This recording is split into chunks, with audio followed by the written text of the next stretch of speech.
Everyone, welcome to another episode of Writes for Women.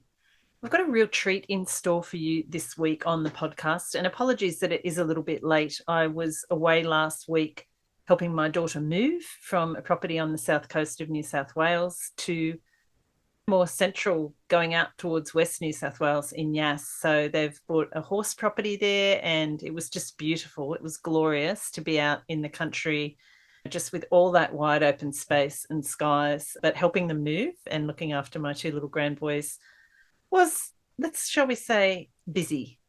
But anyway, back on deck now, and that's the reason for this particular episode being a little late. So getting back into a schedule again now. So on this week's episode of Writes for Women, we have guest host Rachael Johns. Rachael's a regular on the podcast these days, which is fabulous. Speaking to Patti Callahan Henry, a New York Times bestselling author of contemporary fiction and historical fiction with 16, I think, or it could be 17 books under her belt. And this is a great chat between two really experienced authors talking about their writing life, comparing their processes. Rachael talks to Patti about her shift from contemporary fiction into historical fiction. They talk about their respective processes. And there's a whole lot of other great stuff in there for readers. If you love fabulous historical fiction, and this one sounds like it is absolutely brilliant, The Secret Book of Flora Lee. There's plenty of great stuff in here for readers. And there's also some fabulous writing advice and writing chat between these two authors for all the writers listening out there. So I really hope you enjoy the chat as much as I loved listening to it as I was editing it. Before we get on to that, a little quick writing update. I've just finished editing the novella, A Christmas to Remember, which is going to be published in October as part of the Country Vet Christmas anthology, published by HQ here in Australia, alongside Penelope Janu, Alyssa Callan, Stella Quinn, and Lily Malone. So I am really looking forward to this anthology coming out in October. So you're going to be hearing more about that. They're all stories with a Christmas theme and a vet theme, as we've all written books previously with vets in them. So watch out for that. The pre-order will be up soon, and I'll pop the links to that into the show notes when that comes out. So I've been finishing those edits. I'm about to jump back into writing Out of the Ashes, which is the next book in the Blackwattle Lake series, although it will also be a standalone book. Blackwattle Lake is in the process of getting a brand new cover from my publisher, Belinda Audio, and that will be out in around July, August. So I will keep you updated with that. And of course, All We Dream, since I have last done an update on the podcast, All We Dream is now available in audio. So you can get that from Audible, Belinda, wherever you get your audiobooks. And it's also available on BorrowBox as a library audiobook that you can download and listen to and borrow through the library system if you're in Australia. I'm really excited about the narration. Annabelle Tudor is a fantastic narrator and has done a brilliant job of narrating All We Dream. So really looking forward to listeners being able to get that into their audio feeds. Apart from that, I am back to working on the podcast. I'm doing some mentoring. The second round of my Turn Up the Tension course is currently running, and there will be another round of that in September, October, if anyone's interested in that. So keep an eye on my website, pamelacook.com.au, for that. And before we get into the interview with Rachael, I will share with you this week's writing tip, which I have promised to be bringing you each week as part of the podcast. So this week's writing tip is about structure and turning points. And it's something that came to me once again as I attended the launch of one of my ex-students from the Australian Writers Centre Write Your Novel course, which I attended on Friday night. Sarah Rogers has published her novel In the End, which she was working on as part of the course, and I was her tutor on that for a year.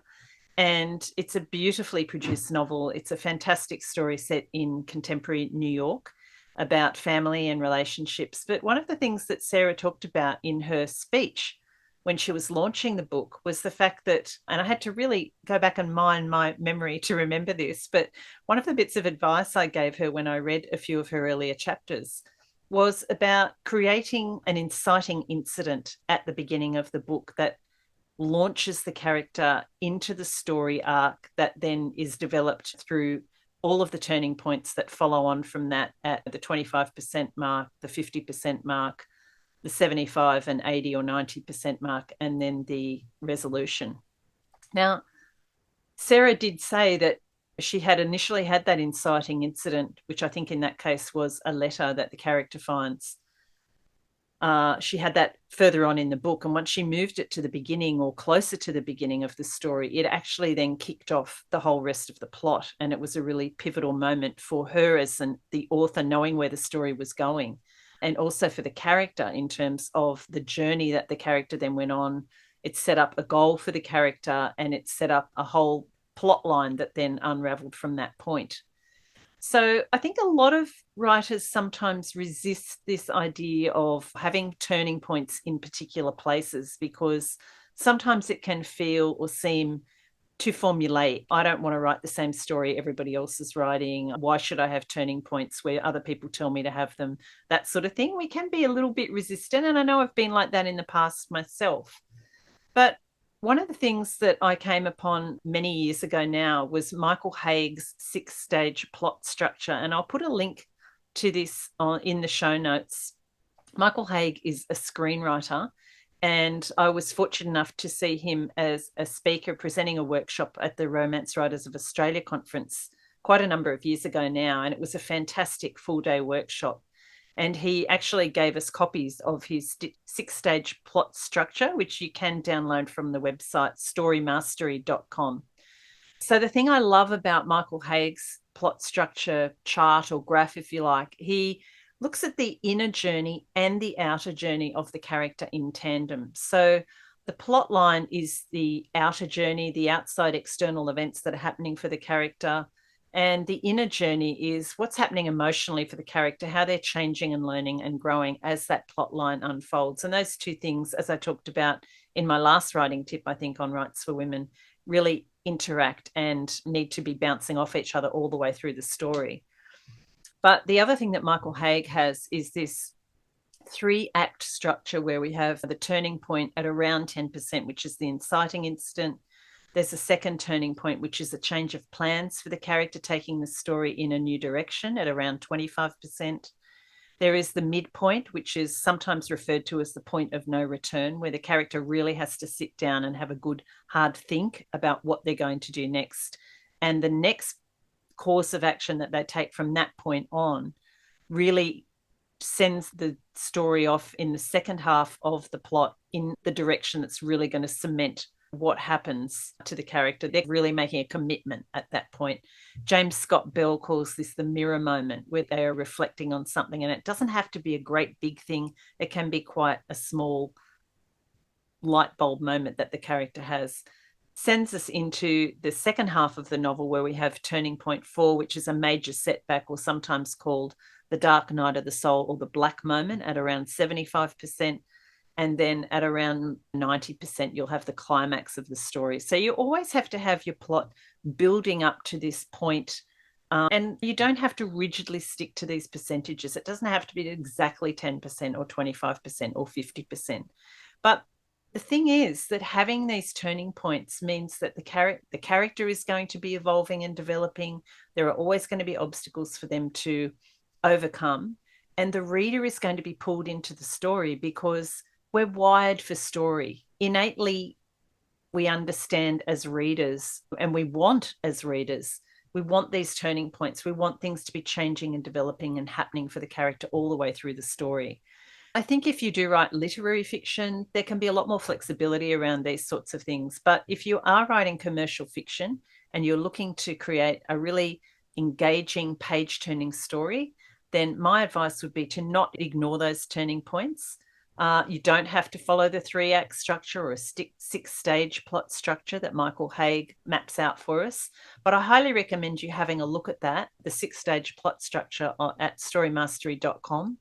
And sometimes it might just trigger something for you. He also has on there the 6 stages of kind of emotional inner journey that the character goes through. And for me, this has been a real game changer in terms of meshing that outer and inner story that we really want to have happening in our novels. So I hope that tip helps you. I hope it might have triggered something for you if this has been something that you're struggling with. And I highly recommend you checking out Michael Haig's website. There's a whole lot of great stuff on there. There's videos, there's notes, there's everything on there that you could possibly want to learn about writing. So that's it for this week's writing tip. And I'd like you now to grab a cuppa, sit back, relax, and join Rachael Johns and Patti Callahan Henry on the Writes4Women Convo Couch. Hi everyone, I'm Rachael Johns, Australian author of romance and feel-good women's fiction, and I'm delighted to welcome Patti Callahan Henry to Writes4Women to talk about her latest release, the exquisite The Secret Book of Flora. Welcome, Patti. I'm so happy to be here. It's the future where you are, as I sit in America. Yeah, so it's 6 p.m. where you are when we're recording this, and 7 a.m. where I am. So hopefully I'm awake enough to make sense, but at least your part will be good. So you'll have to see what happens in the future. I will. Hopefully it's very exciting. So before we get started, for anyone who hasn't heard of you before, I'm going to read a little bio.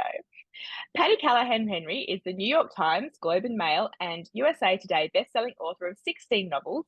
Correct me if I'm wrong on any of this, by the way, including her newest, The Secret Book of Flora. Now, I always forget whether Pam has this on YouTube or not, but I'm holding up the cover. So if you are just listening on the podcast, check it out. It's absolutely beautiful. This is the Australian cover, but we'll talk maybe a little bit. In the background, you can see that Patti has the American cover there. So we'll talk maybe a little bit about that later. So Patti is the recipient of the Christie Award Book of the Year, the Harper Lee Distinguished Writer of the Year, and the Alabama Library Association Book of the Year for becoming Mrs. Lewis. She is the co-host and co-creator of the popular weekly online Friends and Fiction live web show and podcast, of which I've already gushed and told her I'm a huge fan. So Patti, please say hello to Mary Kay Andrews, Kristen Harmel, and Christy Woodson Harvey for me. I know they have no idea who I am, but I am huge fans of you all. So they will when I tell them hello from you. They will know. Thank you. Patti is a full-time author, mother of 3 and grandmother of 2, and she lives in Mountain Brook, which sounds amazing, Alabama, with her husband. Her newest novel, The Secret Book of Flora, is set outside Oxford in the hamlet of Binsey. I hope I'm saying that correctly. And will be released in Australia on May the 3rd by HarperCollins. And today we're going to get into the nitty-gritty of this book. I first heard about this novel on Friends and Fiction and absolutely loved the premise. So when Anna Vladinger at HarperCollins Australia asked me if I'd like to read an early copy, I jumped at the chance. And I have to tell you, everyone, I devoured it this past weekend. So if my edits are late this week, if my editor's listening, it's because I was reading when I should have been working, but it was worth it. So thank you, Patti, for just such an enjoyable, intriguing, page-turning read. And I enjoyed learning about some of the rare book things as well. And I was actually born in Newcastle in the UK, which is where a little bit of the story, possibly without giving spoilers, takes place. So, there's a pivotal moment in Newcastle. Yes. It's always hard, isn't it, talking about books without giving spoilers away? I know you guys have that a lot, and I always find that. It's always a fine line. Yeah. Because you want people to be intrigued, and there's a big mystery in this, which we'll get to as well. But first, I'm going to hit you with a question that I'm stealing from Friends and Fiction, because I think it is so clever. Patti, can you start with telling listeners what The Secret Life of Flora is about, and then what it's really about? We love that question. And first, let me say how honored I am to be here. And thank you for getting up so early to talk to me. And I'm just starting to talk about this novel. So it's really exciting to get to do it down under. And it's the beginning, because by the time you get to the end of the tour, you just, it's a book about 2 sisters. Whatever. Yeah, so I'm so glad I'm meeting you at the beginning. You are. The Secret Book of Flora is set in 1939.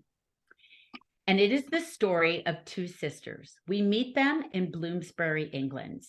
And an edict has just come down from the government. And the edict is this: all children must be sent away from the big cities, which Bloomsbury is because it is in London, and be sent to the countryside. It was called Operation Pied Piper. And I found out about Operation Pied Piper when I was working on my book, Once Upon a Wardrobe, which is about some of the 7 things in C.S. Lewis's life that we can all see inside The Lion, the Witch, and the Wardrobe. And when I was researching the Operation Pied Piper, I was struck by its title, because the Pied Piper is a German legend about a piper who plays a flute and lures children away from the town, and they disappear. And that was the first of the story. So it is about two sisters who are sent away, and the older sister keeps the younger sister calm with a fairy tale world that exists only between the two of them. That's called beautiful. Whisperwood. Oh, thank you. Called Whisperwood and the River of Stars. And in this land, they can be anything they want. They can do anything they want, and they're safe there. And then a year passes, and the unthinkable happens, and Flora Lee disappears. And when she disappears, Hazel, the older sister, believes it is her fault because she believes that Flora Lee went to look for Whisperwood. Then we flash forward 20 years, and Hazel is working in a bookshop, and she unwraps a package in the back room. She unties the red ribbon, and it is a series of original illustrations for an American fairy tale book called Whisperwood. So that's what the book is about. I'm just going to say, it's a very, when she opened that package, I think because I'd heard a little bit about the story, as I said, with you speaking before, but I was just like, oh my gosh, wow, imagine being her and seeing the feelings that would have gone through your body. And it's such an amazing premise, and we'll definitely talk more about that. And I love that you mentioned her, the way she, obviously we do blame ourselves for things that happen, but the way she really, that disappearance of her sister, it would be formative, but it's so sad that the way her life goes because of that. But at the same time, she does have a really good life. Anyway, what is it really about? What is it really about? And I think it's what you just pegged, Rachel, because that was brilliant. It's about the things we carry that we don't need to carry, and how we need to stop sometimes and look at the things we're carrying, whether it's guilt or shame or a lie or a story somebody's told us about ourselves that is keeping us from being who we want to be. It is about, of course, the power of story. It is about the magic of bookshops and how they really do transform us, and how books come to us in our life. And you're a writer, you know this because you're also a reader. Some books show up for us exactly when we need them. Yeah, right? So true. And so I wanted that to happen to Hazel, that this book would show up right when she was at a crossroads in her life. It is really about love. It is really about the bond between sisters, but mostly it is about the magic of story. Yeah, I was going to say all kinds of love too, isn't it? Yes. Because it's the love between sisters, it's the love between friends. There's some beautiful friendships in the book, and then it's the love and the complicated relationship between mothers and daughters as well. Very complicated. I mean, there's a lot going on. In this book when you start thinking about it. I'm just curious, when you were talking about obviously what it's about and what it's really about, what do you think of first? Do you go into a book? I'm guessing the answer, but I'm not going to say it. Do you go into a book and think, I want to write a book about bookshops? I want to write a book about the magic of story and things like that? Or do you start with the characters and the plot? Like, how did it come about? What was the first sort of seed of inspiration? I love that question, because if you lined up 100 of us authors, you're one, and said, what did this book grow out of? I've been doing this every Friday, little short thing on my Instagram about where do stories come from. Oh, and fabulous. I haven't seen that. And it's a constant, and I've been going through the seeds of the things that ended up in this book. And sometimes we start with a character, like someone we meet, someone I think of. Sometimes it starts with what I said, like, why would they name this Operation Pied Piper? And I get curious. And a story grows out of that curiosity. I'm just going to butt in and say quickly, I meant to say when you talked about Pied Piper, I've never read the book, but I remember watching the movie as a child. I was fascinated by it. But you're right. When I heard about the Pied Piper program that they did in England, and I must admit my history is not fabulous, and I hadn't heard about that Neither program had I. before. Oh, okay, I feel better now. Yeah. But yes, it is a crazy name for it. Like, who came up with that? I haven't found an answer, and I've asked anybody who named this is obviously not in the world anymore. Yeah.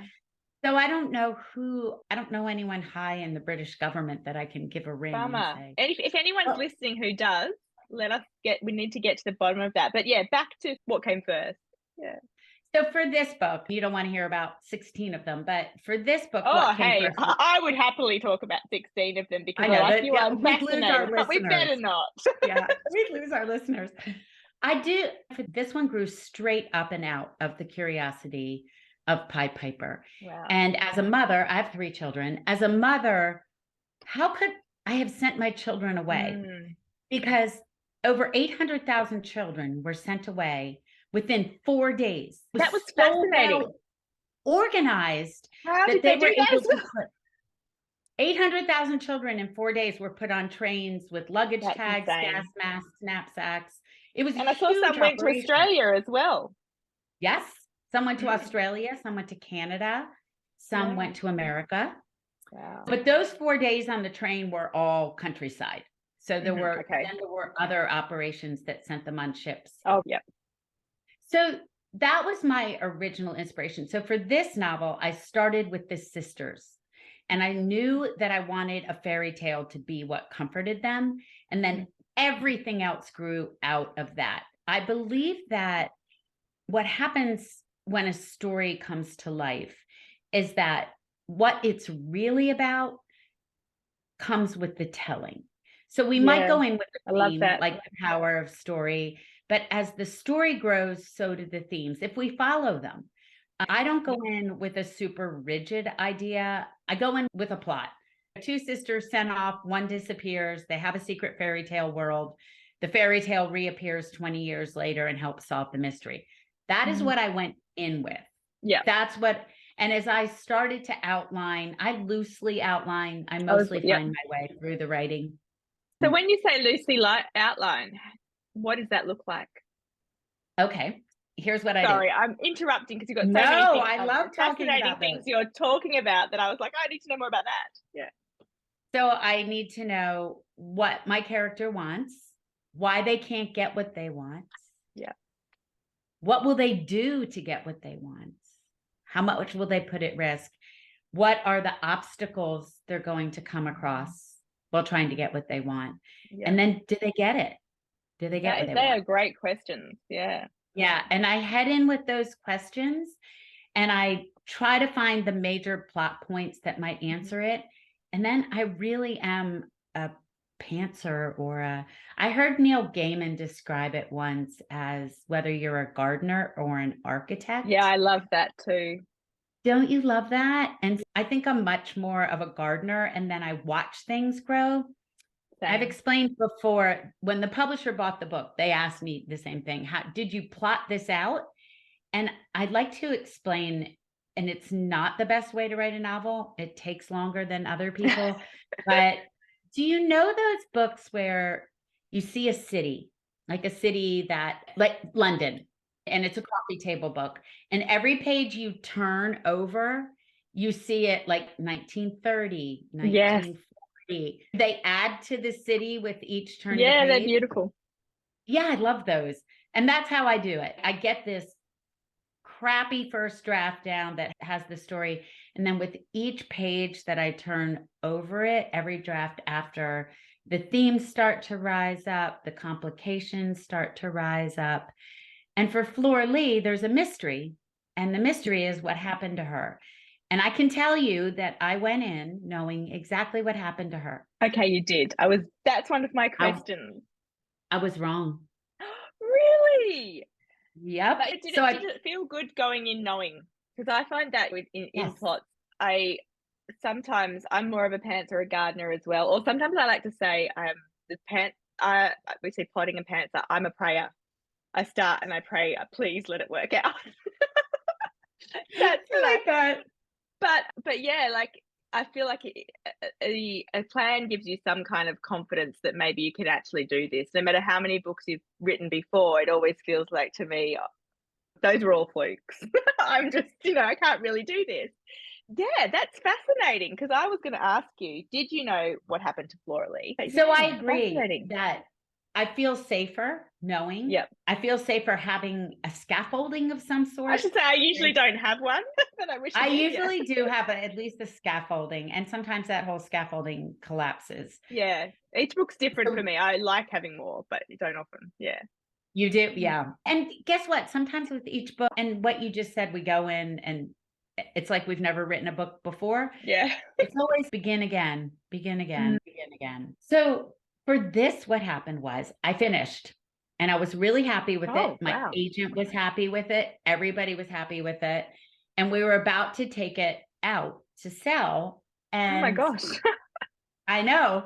And I said, I got sick. I got COVID. This was last January. And I couldn't even think straight. So I was just lying on the couch, binge watching, and I watched Mayor of Easttown. Have you seen that? Yeah. No, but I keep meaning to. Everyone says it's amazing. It's so good. But there is this twist in it. And it's in the last episode, obviously. And when it happened, I thought, oh my gosh, I should have known. But also, oh my gosh, that was such a huge shock. Yeah. Like it was there. And I wanted that. I wanted that. Yeah, that was definitely how I felt when I read it. So I just sat there and I read it one more time and it was waiting for me. I was like, of course. So you went back and worked out where, as we're not going to give spoilers away. So yeah, had she gone somewhere completely different?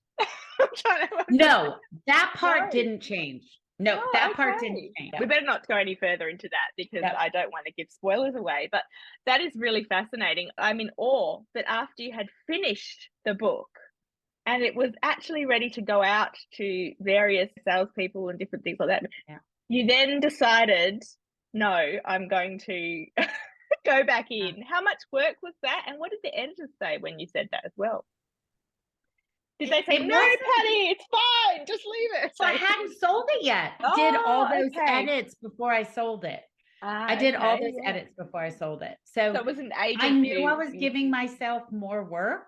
And I was okay with that. I enjoy, for the most part, the editing. Because I'm so happy to have the story down. Yes, I know what you mean. So if the story exists and it's in these, there's 110,000 words or whatever, and they say, let's shift this or shift that, they're not saying throw it away and start over. No. And so the less edits I have to do, the better for me. Yeah, exactly. I completely agree with you. Obviously, the best thing sometimes happens in the edits. Yes. And I think I'm just at the stage. I've it's not about me, but I just want to clarify. I'm halfway through writing a book and I had to stop for edits, and I'm really annoyed. So I'm cranky because I want to get back to the book. Parts of the brain. Yeah, so I think that's this particular time, and I haven't had that for a few years. And so it's been so that is fascinating. So then you went back and you changed it. How much did you have to rewrite, or was it only a bit of tweaking? No, I had to rewrite the last third pretty dramatically, but it was waiting for me. I didn't have to add a character. I didn't have to. It was waiting for me. So it wasn't I didn't rip it out and start over. And I love, to be honest, Rachael, I love this book so much, and I loved writing it so much. I loved incorporating legends and fairy tales inside a story. And I've loved it so much that I'm having a hard time diving into another book. And I keep thinking, but it doesn't feel like that. And and that's because I'm not there yet. And also some books are magic like that, aren't they? I feel they are they make you smile. I'd love to speak a little bit about the writing life in terms of also getting a new idea and process, in terms of whether you've ever feared you haven't got a new idea. But I do think I had a couple of years where I was really struggling with creativity. It was full of doubt and anxiety and things like that. It wasn't the book. And then I really stood back and I was like, no, I want to write books because I love story. I don't want to do this because I have to do it, because it's my job. And so I really worked hard to find that again. And then the last couple of books, I felt like you did. And sometimes I'd just sit here in my office and I would smile and I'd be like, oh, I love this book. And that's the feeling that you want. And I feel like I almost felt that you got that when I was reading this book. Like, it does feel like a labor of love. And so that was beautiful. There's so many questions that I want to ask. So we'll go back a little bit first and then maybe get back to the book, hopefully, if we have time. But our listeners always love to know how a writer became a writer. So I'd love to know, I've got a theory actually, there's two types of authors. And I think there's those who've wanted to be a novelist since they were, knee high and sitting on their grandmother's lap or whatever, or they could hold a pencil the first time, those sort of things. And then there's the other ones who come some stage later. And often it's because of therapy. That's how I came. But as I said, so I'm just curious whether you fit into either of those, not because you went to therapy, that's what I mean, but you came to writing, something just made you start writing. And it's often a thing that happens in your life. So I don't know if you fall into either of those, but how did you get started in writing? Did you always want to be a writer? What was your journey to publication like a little bit? Oh, wow. I love that theory. I'm probably in category A with the tweak of category B. Oh. I've been writing since I could hold a crayon, but I didn't think about becoming a writer. I didn't think that was a thing people did in the world. Yeah, I hear that so much. Like only magical people did that thing in the world. Yeah. So my education in America was as a nurse. My master's degree was in pediatric nursing. Wow. And I was a pediatric nurse, and I had 3 kids under 5 when I decided that I just wanted to try and write one book. Yep. I just wanted to do the thing that had sustained me all my life, because I'd been such a reader and such a bookworm. And I had wrote little stories when I was young. And so that was 16 books ago. So I would say category. Did that first book get published?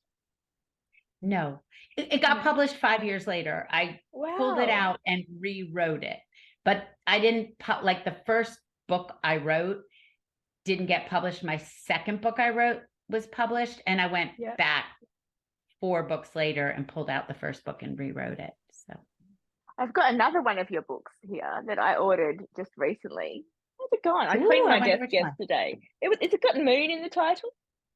Oh, that's my first novel. That book is 20 years old. Oh my goodness. I wanted to read them both before this podcast, but unfortunately I didn't get to the other one yet, but I'm very excited about that. So that's hilarious. Oh, Rachel, I'll have to see if you're going to have to tell me how different it feels, because Losing the Moon is my first novel. It came out in 2004, almost 20 years ago. Wow. Yep. And see if it even sounds like the same voice as. Oh, that'll be interesting. So I'm reading the first and the last at the moment. Excellent. Yeah. I finished the first. I'm in the last. Now I'm going to read to the first. Yes, I'm going to get to it soon. So I will. That's fascinating. Now, correct me if I'm wrong, but you started in contemporary fiction. Is that right? Yes. Yeah. So was that just, and now you've had about 3 or 4 novels in historical fiction. Is that right? Start with The Wardrobe, Once Upon a Wardrobe. It was Becoming Mrs. Lewis. Survived. Oh, okay. Once Upon a Wardrobe, Surviving Savannah. And then I also have an Audible original about Florence Nightingale, and it's called Wild Swan. And so actually, I did see that on your website. Yeah. Yeah. And then this will be my 5th. And so why the difference between the two? You start in contemporary and now you're writing historical. Do you think you'll ever write contemporary again, or are you permanently? Yeah, just tell me a little bit about that. It wasn't a deliberate sit down and go, I'm switching genres, right? Yes. It wasn't, I'm just not that thought out about the way I same. do things.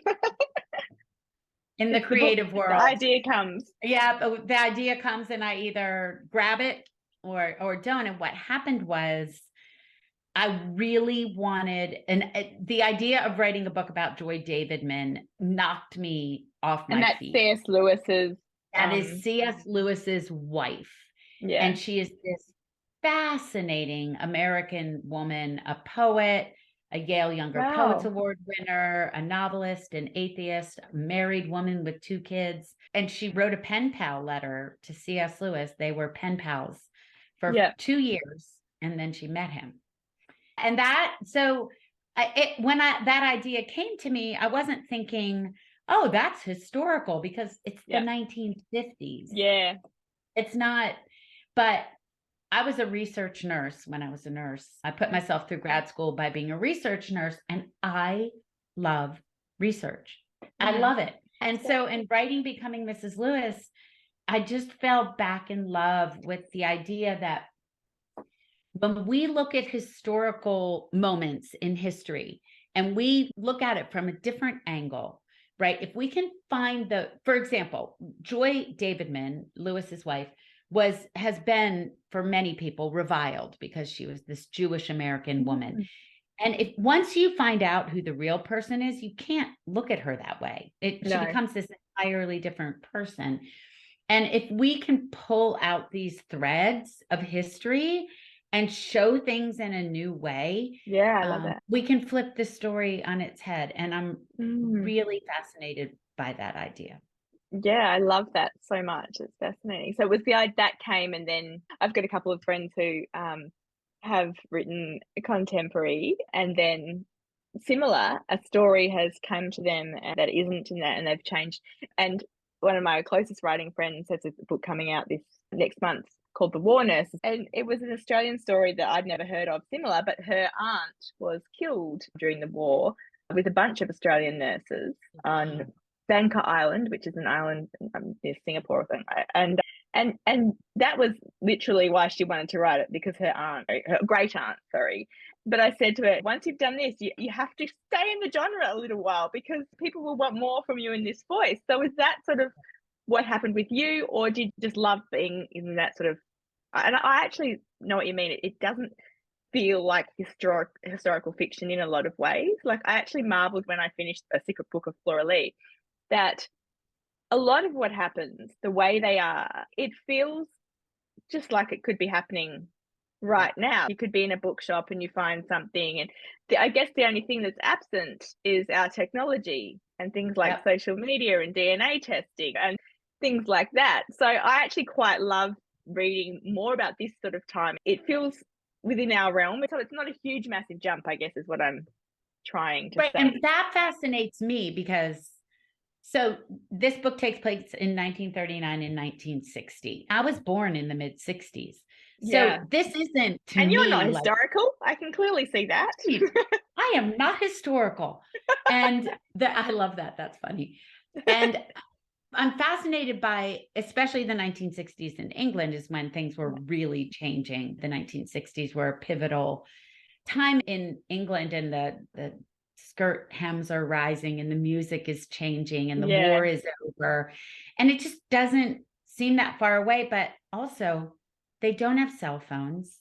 No. Traveling, you're still a lot of times traveling by ship instead of plane, ocean liner instead of plane. You're still sending telegrams and airmail, and you're rarely making a phone call to America. That was expensive. I know. I laughed when she makes a phone call, when Hazel makes a phone call to America, and she's worrying about the cost of it. I remember a time, even 20 years ago, when that was a concern. So that's what I mean. It's kind of like still in the realm. It's not like the things they're dealing with. So fascinating. So I love pulling out the music of the time, or the movies of the time, or the food. I want to ask you a couple of things from that, which was, it's set in England. Now, you, as everyone can hear, are not English. So tell us a bit about that. I guess if you go back a couple generations, I'm English. Oh yeah. I did that. I did my DNA hoping to find out something really fascinating. Oh, same. And I'm 99.999% British. So same. British and Irish. There's that. So I guess it is my heritage, but it is not where I live and not where I grew up. It is where I often visit. I was going to say, it's a great excuse to go on holiday, isn't it? It is. I don't know how you feel. Tell me how you feel. I feel like certain landscapes call to us. Totally agree. More than other ones do. I just feel like certain landscapes make you feel at home and make you feel more settled. And other landscapes are like, pretty, but I don't care if I return. Yes. I completely agree. It's funny, I've probably got a weird one. I've written a book in New Orleans in America, and I've been there a couple of times, and there's just something about the French Quarter. I think you either love or hate it, and the Garden District, and the sort of ghosts and the history and the Gothic and the music and the horrible history in a lot of ways. But yeah, but it's interesting. There's an Australian author, I cannot think of her name now. She's written one nonfiction book called Beyond Climate Grief. She also was a TV presenter in Australia. But I listened to her at a festival a few years ago, and she talked about that, exactly that concept of feeling at home or just connected to a place that you don't actually live. We weren't necessarily born there. This author calls it heart places. And she says you can, when you meet someone and you instantly, you either, oh yeah, they're okay. Like you said, I'm happy to be polite and stuff, but I cannot think I'll ever be besties. And then other people, you just have this sort of instant connection. You can fall in love with a person almost on the same. And she said the same with places, and she calls them heart places. I really love that. I believe in it. And what was that book called? What you said it was called? Climate? Beyond Climate Grief. It's talking about, climate change and the grief that people have from being in like fire or flood places and things like that, where it's really affected their life. But yeah, that was just, I love that concept, and I definitely think it. And I feel that way about London, about Oxford, about the Oxfordshire countryside. And there is a tad bit of this book that takes place in America. There's an American author. And I love the juxtaposition of an American in England that has a British heritage. Yeah. Because there's a resonance about an American being in Britain that also has British roots, maybe like 2 or 3 generations back. And so I love that kind of meshing up. And I like to make, as we all do as authors, but making landscape be such a part of the story that there's no way that story could take place anywhere else but where it's set. And this story would not be anything like it is if it wasn't set in the hamlet of Binsey, which has its own mystery and mythology around it. Obviously been to Oxford, but is Binsey an actual place? I should have looked that up. Yes. So you didn't make up a town. You've used, that's fascinating. Put that on the bucket list one day. I've got another question to do with just this thing of the history versus contemporary kind of stories, because I am full of theories. No, this is not a theory, actually. This is a debate I have with my friends who are historical fiction writers and my friends who are contemporary. I'm full in the contemporary camp, just letting you know, but I do love reading it. And I always argue, because we hear historical fiction authors going on about the research, so hard. You have to get the time, you have to get the clothing right, the music, the food, yada, yada. And I'm like, let's play a violin for you, because I think it's harder writing contemporary. Now, you've written both, but the reason I'm telling you is because in contemporary times, nothing is taboo. It doesn't matter if you're gay. It doesn't matter if you have a baby outside of wedlock. DNA testing can help you find stuff. Facebook, mobile phones, if they help, are not good for the plot. Medical advances are fabulous in real life. But in books, that could be a pain, because you might want someone to die. We're horrific characters, authors are horrific people. So, you've written both. What do you think about that? It's fascinating, because The Secret Book of Flora Lee, she could have FaceTimed the woman in America. And the book wouldn't, they could have done DNA testing on remains. They could have, it would be a completely different and less interesting story. Yeah. And what's harder to me about contemporary too, so I'm agreeing with you. And also what's harder about contemporary for me is it's harder for me not to put myself in the story, if that makes sense. Very good point. Yeah. Like my life and what my life feels like, I can take myself out of myself much easier if I'm in a different, and I've never thought about it this way. So this is a great question. Yeah. I feel like I can dive into a historical character in a different way than I can a contemporary character. It's much harder for me to get out of my place and my time and my bias and the way I live and what I listen to. And I give all of those things to my contemporary character. I can't give any of those things to a historical That's fascinating. Yes, it's almost like you're an actor with historical fiction, whereas I don't know what the comparison is for contemporary, but yeah, no, that is really fascinating. Now, I won't keep you too much longer because I'm sure you have plenty of fascinating, but I'm just loving this chat. It's been very interesting to learn, how you went about writing the book and all these things. We've talked a little bit about the research. Okay, you said, I often hear this with historical fiction authors that, and this happened with you, while you were writing another book and you did the research for the other book, you came upon this seed of inspiration for this book. Has that happened before? Have you found anything while you're researching this book that is leading to something else? Yes. I think the book I'm working on right now, don't ask me to describe it because I can't even describe it to myself. I'm so lost. I know that feeling. But it didn't grow out of this one at all, except there's a little bit of England in it. But yes, it happens a lot. My book, Surviving Savannah, was very insular in what it is. So nothing has, the research in that one hasn't grown into anything. It's set in 1838 Savannah and modern day Savannah. And that was its own entire world. I was going to say that's contemporary and historical. So then you bring in both issues. Yes. So that's the number one heart.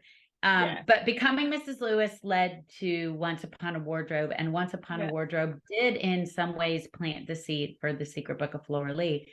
So now you have me thinking, I wonder what The Secret Book of Flora, if there's anything in The Secret Book of Flora Lee that I would want to take a seed or a string out and pull, it would be the antiquarian bookshop. And yes, that's fascinating. That are discovered in there, and the stories that are found inside these old books are, like things that are left behind sometimes as well, maybe. Is that what you like, photos and drawings? And things like that. That would be fascinating. I did love that aspect of the book, and that leads me a little bit to just quickly saying I really loved your secondary characters as well. Edwin, who owns the bookstore, and obviously books are his passion, but he's also got a heart. He was lovely. And also Kelty, who is Hazel's friend, who she met during the Pied Piper operation. They're still friends all these years later, which fascinates me. So just want to say I loved your secondary characters. They all so well rounded and like real people.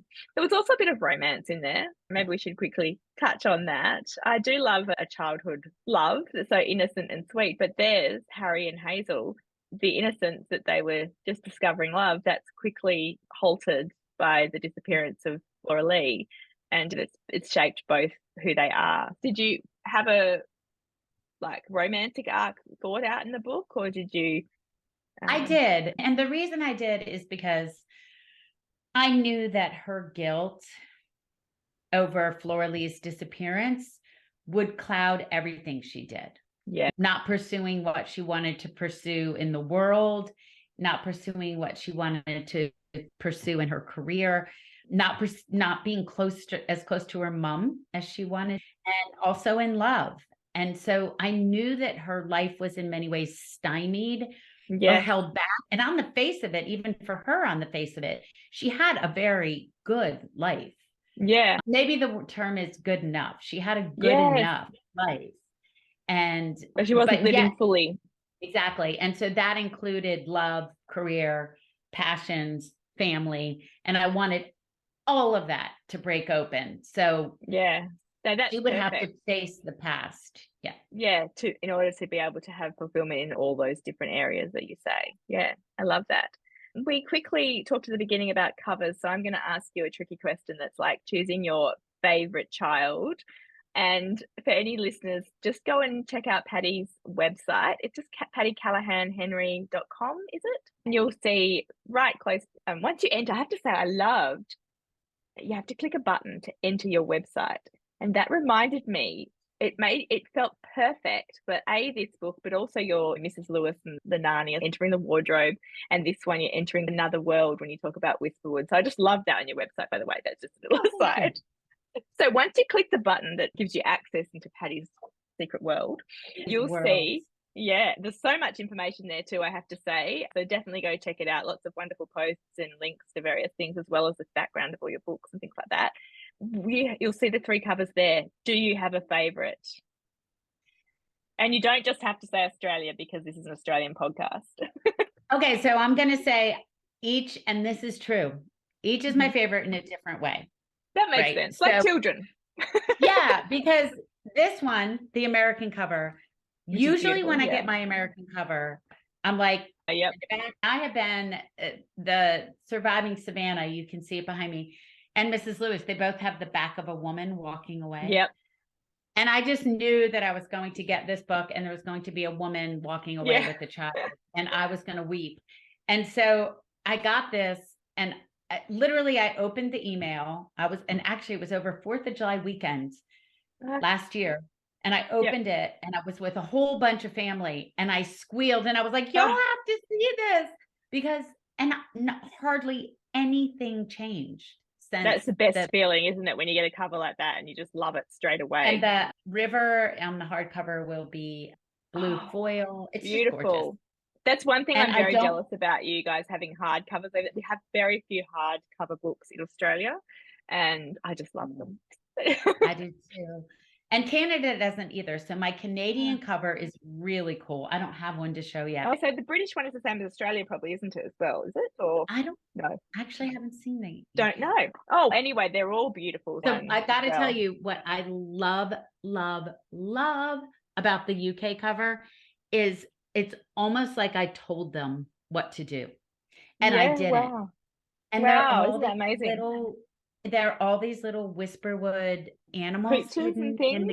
It's beautiful. It is funny because readers often want to know how much say authors have in covers, and it can be quite a traumatic. Like it can be wonderful or it can be terrible. That can be it can be it's so your baby dramatic. And you want it to sell. When I opened the Australian cover and it was only on my phone, I gasped. It is that's perfect. Great. That's fabulous. As I said, we probably should let you go with your evening, but just one quick question before you go. There's so many questions I have for you. I could talk to you for hours. It's been fabulous. So I'll definitely be listening to this back myself, especially I really love the questions that you ask at the beginning of the book when you're starting to write a book, as I said, because after many books, I want to get better at working out exactly what the story is about. Not necessarily what the deeper things are, but just making sure I'm... not to freeze it in place, but to give it a... Yeah. But before we leave, we'd love to hear some advice for writing. So I wanted to ask 2 parts to this question. My first part is what you would advise you'd give to aspiring authors, someone who's writing their first book and how to start. So what would you advise to give to aspiring authors? And then also is there specific advice for those wanting to write historical fiction? Okay. Gosh, so much advice for aspiring authors. You could write a book about it. I know, right? And some people have written some really good books about it. But I would start by saying, and I know this sounds obvious and it feels, this isn't for writers who are already writing. This is for people who are saying, I want to write a book. Make sure you're widely read. I have so many people come up to me and say, I don't really read, but I have this story idea. And I'm like, read the good stuff, soak up language, read poetry, read the classics, read Stephen King. I don't care, just who I love. So that's why I'm saying as I told you, I haven't read Stephen King, but I've been meaning to. I've got 2 of his books now that I must get to. I love his book on writing. So, I should. It's amazing. It's amazing. Yeah. But I don't read his horror, but I do read his newest fairy tale. And that's why I bought that one. So that would be my number one piece of advice would be to just immerse yourself in the reading as a brand new author. Mm-hmm. And then the other is to focus on finding your voice, meaning how would you say it? We all emulate in the beginning and things break free when we figure out how would I say it. Great and we need to emulate because I think it's part of, for years, all I wanted to do was write like Anne Rivers Siddons, who's an American Southern author. And the minute I felt something bubble up that was truly my voice, for good or bad, I think that's something to focus on when you're that's fabulous advice. So if you wanted to write a historical fiction book, anything specific that's separate to that? If you want to write historical fiction, find something that fascinates you. Don't say, okay, everybody's writing about brown-haired spies who smoke cigarette. I don't know. Don't say that this is what's hot right now, because what's fascinating about historical fiction is when you find things you care about that other people have written about. Find something that fascinates you and it will be fascinating. Don't worry about but what's popular right now is this, because by the time you write your book, that's not going to be popular anymore anyway. So yeah, that's such great advice. Thank you so much, Patti. It was absolute joy talking to you. And everyone, you must definitely go out and get a copy of The Secret Book of Flora. I'm not sure when this podcast is airing, so it may be before, it may be after, it may be around the time. So it is beginning of May all across the world. And it's such a great read. You won't regret it. You'll just want to keep reading like I did. And you'll also learn a couple of things. So that's always good. So thank you so much for joining me. Oh, Rachael, this has been so much fun. Thank you for having me. And good luck with the book. I hope it sells its socks off all over the world. Me too. From your mouth to God's ears. Thank you.